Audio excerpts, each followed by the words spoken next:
వారందరికీ నా నా తరఫున అభినందనలు కృతజ్ఞతలు కూడా తెలియజేస్తా ఉన్నా. మరి కేసీఆర్ గారి నాయకత్వంలో ఈ సభ చాలా అద్భుతంగా ఏర్పాట్లు జరిగాయి. కోర్స్ వరంగల్ జిల్లాకు భారీ బహిరంగ సభలు జరిపిన ఘనత వరంగల్ జిల్లాకే ఉంది.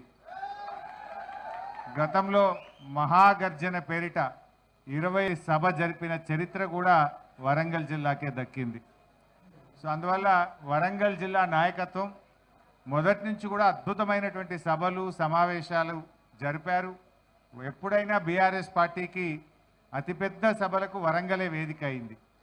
ఇప్పుడు కూడా కేసీఆర్ గారు మళ్ళీ వరంగల్లోనే ఈ యొక్క సభ జరపాలని నిర్ణయించడం, మరి ఈరోజు రాష్ట్ర వ్యాప్తంగా కూడా ఈ సిల్వర్ జూబ్లీ ఈ రజతోత్సవానికి రాష్ట్ర ప్రజలు స్వచ్ఛందంగా పెద్ద ఎత్తున తరలి రావడానికి సిద్ధమయ్యారు.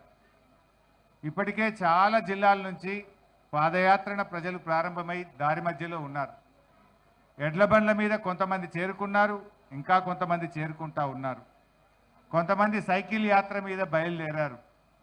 కొంతమంది స్వచ్ఛందంగా తమ సొంత వాహనాల్లో రావడానికి కూడా రాష్ట్ర వ్యాప్తంగా ప్రజలు కేసీఆర్ను చూడాలి, కేసీఆర్ గారు ఏం మాట్లాడతారో వినాలి అనేటువంటి ఒక ఉత్సాహం ఈ రాష్ట్ర వ్యాప్తంగా కూడా కనబడతా ఉంది. బీఆర్ఎస్ రజతోత్సవం అంటే ఇది తెలంగాణ ప్రజలందరికీ కూడా నిజంగా ఒక రకంగా పండగ లాంటిదే.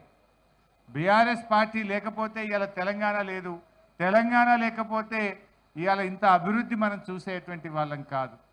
ఆనాడు సమైక్య రాష్ట్రంలో కరువు కాటకాలకు నిలయంగా, వలసలకు నిలయంగా, ఆత్మహత్యలకు నిలయంగా ఉన్న ఈ ప్రాంతానికి విముక్తి కలిగించి తెలంగాణ ఆత్మగౌరవ బావుటా ఎగిరేసినటువంటి పార్టీ ఇవాళ బీఆర్ఎస్ పార్టీ.